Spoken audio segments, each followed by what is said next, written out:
Yooyyaa harka fuunee akkam jirtanii hordoftoota kiyya jaalatamuudhaaf kabajamoo nageenya raarri waaqayyo isiniif haa ta'u lafumaaf iddoo jirtanitti akkam isin jirtanii jecha anis qaxaleen keessan nagaan jira fayyaadhaan rammoo xiqqoo qorri deddeebi'eera akkaru baay'is qorraa miti basiin qorra haga tokko ganama ho'a ture gara galgalaa kana immoo qorra. Anna akkam isin fayyaa jirtu alaamanni sa'a namni jaarsaa jaartiin cilfaashoo kabiraddistiin hadureen sarsooriin hundi nagumaa akkam isin jirtanii har'a yaada har'aatitti osoo hin cihin dursa warroonni chaanila eebbisaa intartiimentii dhafaara wataatan laayik sheer sabskiraayib koomentii gochuu in irraanfatinaa guyyaa har'aa kana dhaamsa gabaabduu akkasiniif kenna jechaadha gorsa shamarran keenya qofaadhaaf jechaadha. Shamarran gaa'ilatti seenuu keessaniin dura wantoota isin beekuu qabdan wantoota 5 isinitti hima. Erga gaa'ilatti seentanii immoo gaa'ila keessa seentanii akkamitti akka gaa'illi keessa sun miidhaguu qabu, akkamitti mana keessan ho'ifachuu akka qabdan, akkamitti abbaa manaa keessan faana akka jiraachuu dandeessan, akkamitti abbaa manaa keessan akka walii gadi ijji isaa bilit hin jenne dubartii biraa akka hin laalle akkamitti akka gootan wantoota 5 isinitti hima isallee. Egaa inni tokkoffaanii osoo gaa'ilatti seeniin dubartoonni maal gochuu qabna kan jedhu isinitti hima. Amaloota fokkisaa qabaanne.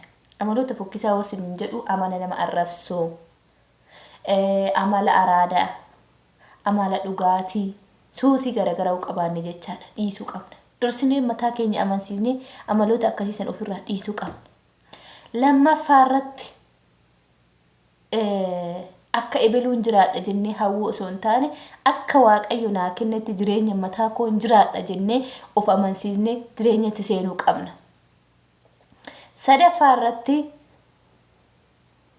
Sadaffaan dubbii ijoollee. Sadaffaarratti sanis dhufee gaafa gaafii jaalalaa nu dhiyeessu tole jennee onnee keenya seesisuu dhiisuu qabna. Onnee keenya seesisuu dhiisuu qabna. Gaafa kana siniin jedhu kunis haayoo siin jedhe hoo suuraa isaa jala galtee ilaaltiin bareedaa. Kunis hoo dhufee haay siin jedhe kunis hoo ilaaltiin bareedaa. Saniin isaa jetta kanaan isaa jetta kanas nan jaaladha jetta ati gaa'ilatti seenuu abadan hin dandeessu jechaadha. Maaliif seenne hundumtuu waa si jaalatu sitti fakkaata. Osoo har'an kanan jaaladha boru kanan jaaladha iftaan kanan jaaladha jettee yaaddu karaa irratti hafta jechaadha. Mircaa keessa odoo deemtu yeroo sirra darba. Waggaa 35, waggaa 36, waggaa 40 geenya kalaas dubartiin maal gochuu heerumtu waggaa kana booddee.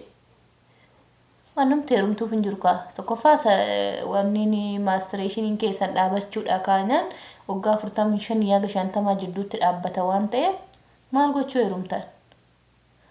Amma dursiteeti yeroo qabdutti fayyadamuu kan qabdu. Azaa dhiira baay'ee naasofsiisin.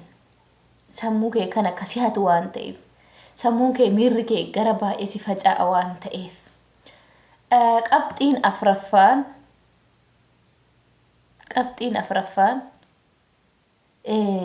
wantoota namaa tokko hin hawwin. Yoo namni uffata tokko uffatee dhufe uffata namaa san hin hawwinii. Yoo namni nyaata addaa tokko nyaata ispeeshaalistii nyaata tokko nyaata sanis hin hawwinii. Hawwinni badaadha. Hawwin waan karoora keessa jalaa facaalisa. Fakkeenyaaf amma mallaqa qabdu tokko yoo kan namarratti argite uffata sanan bitadha jette mallaqa san hir'ista. Nyaata namni sun nyaate yoo argite nam nyaadheetti mallaqa san nyaattee fixxa. Hin balleessita jechaadha. Murkii badaadha. Shanaffaa fi inni dhumaa nama tokko dhugaadhaan jaalachuudhaaf qorannoo gochuu qabda. Waan jiru hunda odoo gaafii jaalalaa si gaafatee atis tole jechuudhaaf onnee kee bantee nama san gaa'ila keetitti seesisuu hin eegalleen duratti wantoonni ati godhuu qabdu wanti ijoon kana. Dhalataa eessati ati? Gaheen hojii keetii maali? Kara dura gaa'ila godhattee beekta moo hin beektu? Ilma qabda moo hin qabdu? Gaafii ijoo wal gaafachuu qabdan. Odoo itti seeni.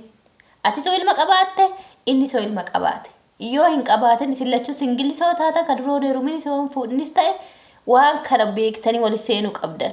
Erga gaa'ila keessa seentanii yookiin inni ilmoo qabaate ilmoo fidee dhufee jireenya keessan keessatti wal dhabu uumamaa. Immoo gaa'ilatti seentee kaatee atis daa'ima qabatte taanaan daa'ima kee maatii biraa gaaf guddatte yookiin dhoskitee illee jiraatti. Dhoskitee ijoolleen baay'een dubartoonni baay'ee yeroo ammaa dogongorri keessan ilmoo keessanii. ilmoo keessan hin dhossina. Abbaan jaallate yookiin abbaan barbaade ilmoo keessan faana si haa fuudhu yookiin itti heerumate ilmoo isaa faana hoo jaallatte. Yaa'ii lakkin barbaadu jettus mirga keeti namni si dirqu hin jiru gin waan hin dhoskina. Dhossitanii erga gaa'ela keessa seentanii erga bultiin ijaarame erga dhaabbanni tokko gadi dhaabbate booddee wal dhabdeen dhufee gaa'illi godhamee qabeenyi manca'ee gaa'elaan godhame sun bilaashatti badee maatiin lamaa walitti firoome sun addaaf faca'ee wal lolee kanatti odoo seeniin dursitaniitiin waan isin gochuu qabdan qorannoo keessan lamaan taasisuudha. Baagiraawundii keessan wal beekuu qabda. Maaliif yeroo ammaa kana hin amanamu yeroon namni gaa'illi duraa hoo ta'uu fi didee daa'ima qabaatte daa'ima qabu jettee dhiira biraa jaalatti. Gaafa guddatte daa'imni keessuun bar dhuftee si awwaaraduu dandeessi. Gin dhiira biraatitti kan heerumtuuf maal gochuudha? Biddeen mana haadha keetii dhabdeeti. Waan nyaattu dhabdeeti mana haadha keetiti. Waan uffattu dhabdeeti heerumtaa? Hin dhabne. Kan barbaadu namni maali? Gaa'ela bultii godhatee ilmoo argachuudhaaf. Gininyatii uumanii ol qunnamtii raawwatan ilmoo argachuudha. Waliin guddachuudha mana tokko keessa jiraachuudha. Mana kee immoo mana maatii keetitti nyaata dhabdee dhiira bira dhattu dhiiratti hin heerumtu. Kun waanuma jiruudha waan soba hin qabneedha. Nuti dubartoonni somnee amma gisee gaafiin akkasii nu dhiyaate gaafii jaalalaa gaaf nu dhiyaate ani ganaadha. Ani heerumu akkana maqaan. Heerumni sibicha irratti miti kan ba'e.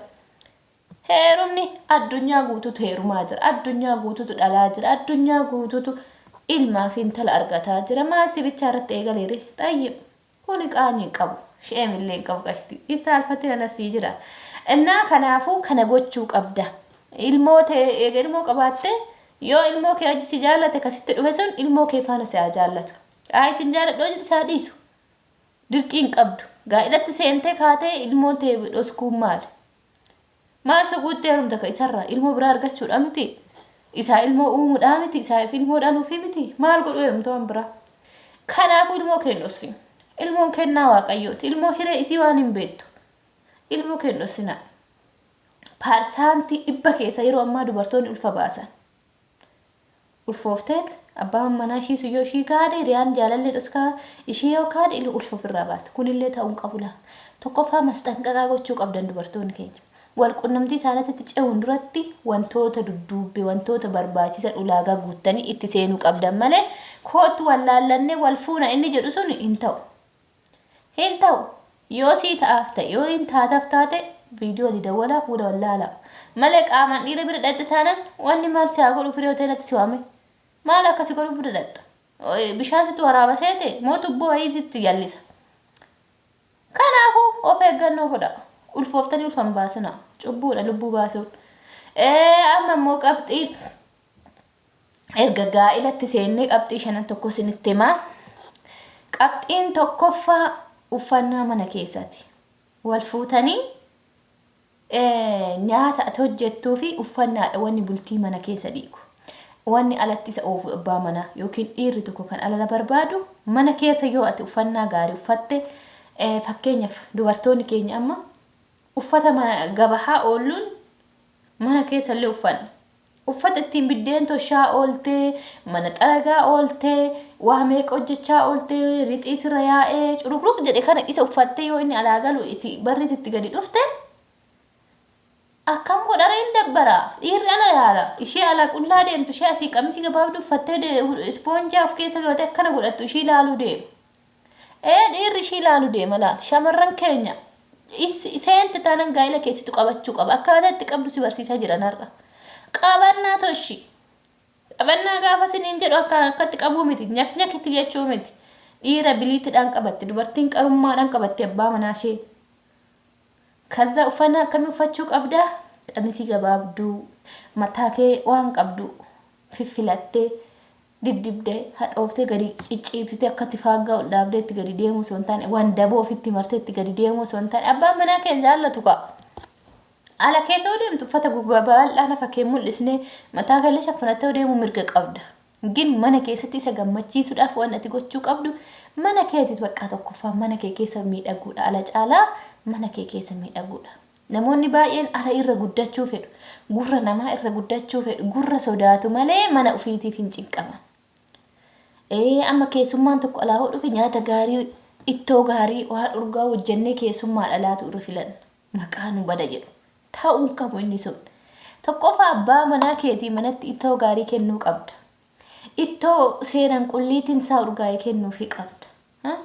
Nyaata filatamaa buna yoo danfistu uffata aadaa uffattee faa jedhu sirra kasi miidhasu kadhanna kee tosh uffattee seera rakabootii tolchitee buna dhiyeeffattee miicitee akooftee inni as taa'e inni soofara fuuldura kee taa'e fuuldura isaatti sufraa buustee buna danfistee laatuufii qabda. Kazaa isa akkasitti danfistee obaasta qursii bunaa kaatee kennitaafi kun fuuldura jechuu qabda. Bakka kazaa dhanna kee dhiqattee urgooftee dubartoonni tokko amma yeroo baay'ee heerumanii erga heerume kana booddee maalan godhaa eenyutti bareedu fani jedhu. Hin jedhin aanni sun dogongora. Heerumta taanaan mana kee keessatti uffattee diddibattee doodaraantii fayyadamtee bobaa kee rifeensa kaastee jala rifeensa kee kaastee qulqulleessitee itti kennuu barbaada laal. Inni akkuma gizee jalqaba tokko jedhee si fuudhu sana kun urgooftu sana akkasumatti si barbaada gadhuma. Yoo akkasitti qabattee gaa'illi keessan keessa budaa wayii seenu ijoo gufuu wayii alaa isinitti hin galu. Inni isa ala mana dhiisee ala laalu dafee galaa yuuhaan haga galutti muddamaa yuu lalbaa manaa kee. Yeroo baay'ee hojii deemee achiin kaaffeen naqu. Dafee buna kee kan manaa san fedha waan ta'eef. Uffannaa alaa san laaluun fedhu. Astanaagaajii ala jirtu san laaluuf fedhu. Ishee manaa san fedha waan ta'eef. Nyaata alaa san hin hawwu. Nyaata ati hojjette san hawwa waan ta'eef. Inna kana gochuuf hoo maal gochuu qabna? Uffannee urgoofnee diddibattee nama biraatti ati amma namni walaa dhufe bicha uffannaa gaarii uffachuu shaashii bareedduu hidhachuu dibata gaarii diddiwachuu urgaa'uu namni dhufe feeta. No, abbaa manaa kee biratti urgaa, abbaa manaa kee biratti uffannaa tolfadhu, abbaa manaa kee biratti miidhagi. Abbaa manaa keetiif nyaata mimmiidhagaa kenna, abbaa manaa keetiif buna tsadaa jedhe daffisii buna furdaa wajjin taa'atii wajjin kolfii yeroo inni alaa gale. Uffadhu qophaa'ee eegi biddeen odoo toshaa jirtu liixin corroqxeetti gadi hin ba'iin. Bakka qophooftee gizee hunda jechaadha. Gizee hunda uffattee mimmiidhagdee kukkuullattee rifeensa kee filattee babbareeddee eeguu qabda. Dursitee odoo inni hojiidha hin galin sa'aatiin isaa sun odoo hin gahin waan hojjetamu hunda mana kee keessatti hojjetattee yoo biddeen itti tolchaatu ta'e biddeen guyyaa tokko har'a otoo isheetti guyyaa 3-4 tolchuu dhiisuu dandeessa. Biddeen ni hin tabalaasha'us umaan ta'us. Ittoon garuu ittoo baay'isteen hojjetin mana keessatti abadan. Yoo bigeessummaa qabaattan yoo kee faamilii alaa isaa faana dhufan jiraate yoo akkas ta'e malee ittoo maa beetasaba hin qabaatin hin baay'isin. Fakkeenyaaf shiroo xiqqoo ishee waatte maddi biratti ashaakiltii qaayisirii dinnicha kaarotii xiqqal goommanii waan akkasii kana immoo faasooliyaa nama Itoophiyaa keessatti dhangaa cimaa ta'eeti goommana faa kophaatti hundumaa irraayyuu xiqqoo akka bayanatti hojjettee mana keessa hundumaa irraayyuu isa dhidheeffattanii nyaattu. Guyyaa biraa immoo nyaata biraa qayyarta. Dirqama shiroo bas waanuma san bichaan dhiyeessitu guyyaarra. Kazaa guyyaatti ganama immoo qursii waan biraa hojjettaa firfirii faa caccabsaa faa marqaa faa. Bakka nyaata baay'eetu jira mirii aadaa Oromoo kana keessa nyaata fuul jedhamu jira. So nyaatota akkasii kana hojjettee kennitaaf jechaadha abbaa manaa keeti. Kana goote taanaan uffannaa akkasiin jedhu kanatti uffate taanaan abbaan manaa kee manaa ba'ee hojii deeme bakka hojiitti illisitu keessa dhufa as keessatti si fakkara maal ta'itti laata maalti jirti lubbuun koo jedhe laa. Waa'ee kee malee nuwaa biraa yaadu si malee namni biraa isaa duratti dhufu odoo akka feete qumxaa uffattee fuuldura deemtee bakkeetti dubartoonni inni si yaada malee ishee alaa san yaadu. Maaliif ati akkatti tolte ka qabaatti tolte yeroo inni aare immoo dhiirri tokko yeroo aaretti aaree alaa olgalee yoo inni lole deebiitti kennuu hin qabdu. Deebii abadan itti kennuu hin qabdu. Lola inni taanan bakka zimu jalaa jetta waan isa tasgabbeessu yeroo inni dhufee alaa seensa waan isa tasgabbeessu waan isa qabbanisu aareelu taa'an waan dhuguutti kenni aannan ta'uu bishaan ta'uu juuzii ta'uu waan mana qabdu waan dhugamu burcuqootti buusi kenniif tasgabbaa'ee yeroo aaliin irraa galee buna daffisii fi bira taa'ee haasofsiisii aarii san irraa balleessi kaza achi booddee aarii suyyoo irraa galee innuyyummoo mataatti si baatala yeroo inni alaa galee ati waa tokko itti dubbatte asii yoo inni tokko jedhatachi tokko walitti jettan aarii alaa dhufe san xiffiisi walawwalala xiffii jedhu gudee teessa kanaafuu of eeggannoo godhe itti fayyadama abbaan jireenya keessatti istaayiloo seerota kana guutte taanan gaa'illi keessan gaa'ila miidhagaa gaa'ila eebbifamaa yetabarraketti dar sinii ta'a jechaadha kanaafuu abbaan manaa yeroo baay'ee dubartoota mana kaa'ee maaliif walii gaddeema jedhanii dubartoota hundatu mana hunda jira abbaan manaa eebeluu hin deema ati abbaan manaa eebeluu hin deema ishee mana oolti ishee manatti galchee ishee gowwaa argatee minaamin jedhamee haasa'ama haasofni biyya keenya immoo ni beektan jedhee yaada kasin dhiba jedhee yaadu gaafii sinitti sin uume sababa kanaaf jedhee ijoolleen keenya gowwummaa isaanii of qabuun beeknu keessattuu ijoolleen keenya of qabuun beektan ijoolleen Oromoo of qabuun beektu mee amma ijoollee Amaaraa laala mee ijoollee Tigree laala yoo heerumtellee sadde tokkooti of qaqqabdii hin uffatti bakka waan qabdu sanitti qulqullooftee cadaa jettee eegdi fiqiree jetti yoo inni alaa galu keenya hoo maalimmoo har'a waanaa biteen dhufne jetti bukottee teechi yoo qaboo bitee sii fidellee innoo fiifuu beekee sii fida yoo inni sii finne leezimuma jedhin akkuma durii sanitti lubbuu koo jedhi simadhu akkuma dur jaalattu sanitti akkuma dur simadhu sanitti akkuma dur gizee kennaa sii kenne jaalattu sanitti jaaladhu sana booddee laal akka hoolatetti gurra qabdee harkistee deemuu dandeetta gawaan ati feete sii ta'a jecha dhiirri kanatti goonan dhiirri ulaagaa kana barbaada kanaafuu waan na dhaggeeffattaniif galatooma viidiyoo biraatiin walitti deebinaa kuutaa ittaan irratti illee ergaa ajaa'ibaa waa'ee dubartoota gaa'ila godhatanii fi godhatanii irratti fideen dhufaa wantoota sirreessuu qabdan baay'isee gadi fageenya isinitti hima har'aaf kanuma irratti nu ga'a viidiyoo kana sheer waliif godhaatii gorsa kana itti fayyadamaa qimamochee gorsi kun hunduma keessaniif ilaala warroonni chaanela kiyya faara wataatan laayik sheer sabskiraayib gochuun hin raaffatinaa wama hundaanuu nu cinaa dhaabbadhaa nu jajjabeessaa walaa guddisno chaanela kana jechuun chaanela keessanidha chaanelli kun yoo guddate naman ittiin rakkataa gargaaru karoora kiyya kanaafuu ana dhaggeeffattaniif galatooma viidiyoo biraatiin hanga walitti deebinutti turtii gaarii